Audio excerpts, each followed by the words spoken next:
في كل مكان. مرحبا. جمهور النظام السوري الحالي أو ما يمكن تسميتهم بالحشد الجولاني مبسوطين وبيرقصوا وبيدبكوا وبيغنوا، فرحانين كتير بوجود أحمد الشيباني في أمريكا، بوجود النظام السوري أو هناك، على أنه خلاص الموضوع موضوع الشرعية تم انتزاعه. هذا من جهة، وبيقدموا هذا الوجود على أنه سند ضد مين؟ ضد السوريين اللي بيعارضوا هذا النظام أو اللي بينتقدوا هذا النظام. طبعا هؤلاء الجهلة والحمقى والأغبياء ما بيعرفوا أنه النظام السوري السابق حتى قبل وفي أيامه الأخيرة كان موجود هناك. التواجد هناك ليس حلا سحريا أو وجودا أبديا. كثير من الأنظمة كانت موجودة وممثلة في الأمم المتحدة وتحضر جلسات الجمعية العامة، الآن صارت من الماضي. نظام زعيمهم المفدى صدام حسين الآن من الماضي. القذافي من الماضي. شو كمان بدون نظام بشار الأسد صار من الماضي، وكان موجود في تلك المؤسسات والتظاهرات الدولية، ويخطب ويتحدث عن القانون وعن الأخلاق وعن الإرهاب. ما يتمسكوا كتير، ما يدبكوا ويفرحوا ويرقصوا كتير على أساس أنه خلاص انتزعوا الشرعية. هذه الحكومة هي حكومة انتقالية مؤقتة، والكل يتعامل معها على أنه حاليا هي التي تمثل هذا البلد اللي اسمه سوريا، والعضو في الأمم المتحدة، وطبيعي يحظى بدعم، دعم قطري، خليجي، أمريكي، دعم الشركات الاقتصادية بالدرجة الأولى، أنه مضطرين يتعاملوا، والأتراك أيضا مشان ما ننسى، مضطرين يتعاملوا مع هذا الكيان، هذا النظام، على أنه هو الذي يمثل سوريا حاليا. لاحقا سيتعاملون مع أي نظام آخر يحكم سوريا كان من كان فهن فرحانين لأنه كانوا فاقدي الشرعية، بيحكوا كتير عن الشرعية، وكانوا فاقدي الكرامة، بيحكوا كتير عن الكرامة ويستهدفوا كرامات الناس الآخرين وكرامة مكونات الشعب السوري. هذا من جهة. من جهة أخرى، الشرعية الوطنية، الشرعية الحقيقية يمنحها الشعب السوري بكل مكوناته: المسيحيين، الكرد، الدروز، العلويين، السريان، التركمان. عندما يحدث إجماع على هذا النظام، خلاص هنا الشرعية، والشرعية تأتي بانتخابات حقيقية نزيهة وشفافة وتتوفر فيها أعلى درجات النزاهة. هنا الشرعية من المواطن السوري، مش من المواطن القطري أو من المواطن السعودي أو من المواطن الأمريكي أو المسؤول في هذه البلدان. لكن عديم الشرعية عن ماذا يبحث؟ يبحث عن شيء يعزز لديه الثقة بنفسه بأنه هو يمتلك الشرعية. هذا من جهة. هؤلاء وكأنه مندمجين مع الدور ومصدقين أنه موضوع تحرير وهيئة تحرير الشام حررت الشام، والكلام الفاضي والكذب هذا، يعني مصدقين حالهم بزيادة. ما بيعرفوا أنه إسرائيل التي أنقذتهم وإسرائيل التي حررتهم. وأنا يعني كتبت في مقال اللي في صحيفة الحياة قبل سنوات أنه إسرائيل منقذا، العنوان منشأة المقال إسرائيل منقذا، أنه الأمر سيبقى حتى اللحظات الأخيرة لكي تحسم إسرائيل الأمر.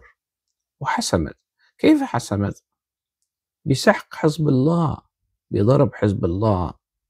عندما ضربت إسرائيل العصب الإيراني في لبنان وفي سوريا والمعابر، معابر الميليشيات العراقية والأفغانية من العراق إلى سوريا، وميليشيات حزب الله من لبنان إلى سوريا، النظام السوري يعني تعرض لقطيعة، قطيعة التموين العسكري الآتي من الشرق ومن الجنوب الغربي من لبنان. وهذا أثر بشكل كبير، وعجز الروس ويعني صمت الروس حيال هذه الضربات وحيال استهداف إيران على الأراضي السورية، والروس والإيرانيين حلفاء. كل هذه التفاصيل هي التي أسقطت النظام السوري، مش تحرير ومن هالكلام الفاضي. شوفوا أنصار نظام الجولاني كيف بيحتفلوا ويعبرون عن فرحتهم في أغانيهم ورقصاتهم ودبكاتهم، نفس قصة النظام السابق. يعني النظام السابق انقلب سنة 63 على النظام السوري، وسمى هذا الانقلاب ثورة 8 من آذار. نظام حافظ الأسد انقلب على حزب البعث في 16 نوفمبر 1970 وسماها الحركة التصحيحية. نظام أبو محمد الجولاني اللي كان مصنف إرهابي حتى قبل أشهر، يعني وصل الشام وسماها تحرير، إنه هم الذين حرروا. والقطعان الحمقى والسذج من الحشد الجولاني بيروجوا لهذه الخرافة ولهذه الأكذوبة في الإعلام، وحتى على مستوى الرقصات والدبكات والأغاني السخيفة، أغاني الكراجات، كراجات السيرفيس والسيارات الأجرة، يعني من هذا الصنف اللي راح تشوفوه هلا.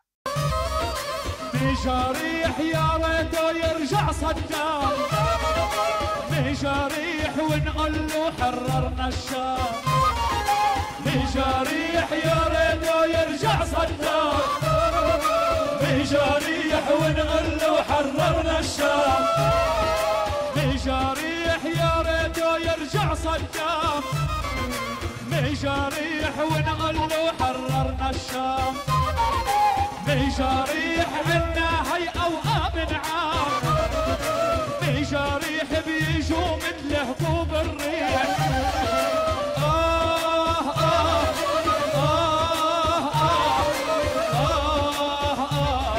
والله بجريح الغالي بجريح. شو بيقول هذا الغبي؟ بيقول مجاريح، طبعا الأغنية السورية المعروفة، مجاريح يا ريته يرجع صدام، مجاريح لنقول له حررنا الشام. حرر الشام هو والجولاني تبعه، لأنه الجولاني ذهب لنجدة يفترض أنه ذهب لنجدة صدام حسين في 2003 و2005 نظام صدام حسين. ميجاريح يا ريته يرجع صدام. ميجاريح لنقول له حررنا الشام. ميجاريح إلنا هيئة وأمن عام. إلو هيئة وأمن عام. ميجاريح بيجوا مثل هبوب الريح كتير، يعني أتوا مثل هبوب الريح، مثل يعني ولم يستفيدوا من الضوء الأخضر الإسرائيلي، وإسرائيل التي عبدت الطريق للجولاني ولكل هؤلاء التكفيريين والإرهابيين لكي يتحكموا بمصير السوريين. مصدقين حالهم هالحمقى، ويا ريته يرجع صدام. صدام لن يرجع. انت راح تقول على طول يا ريته يرجع، بس ما راح يرجع، وسيلحق به الجولاني أيضا آجلا أم عاجلا.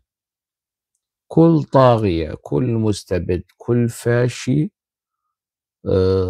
مصيره مقبرة هذه الأغاني السخيفة التافهة اللي من طينة هذه الهزوجة والأغنية السخيفة. وهيئة تحريم الشام أو القصص هاي كمان أنا واثق يعني ستصبح يعني مثل النظام السوري، صفحة سوداء دموية من التاريخ السوري. قصة نظام الجولاني أيضا ستكون مماثلة لقصة النظام السوري السابق.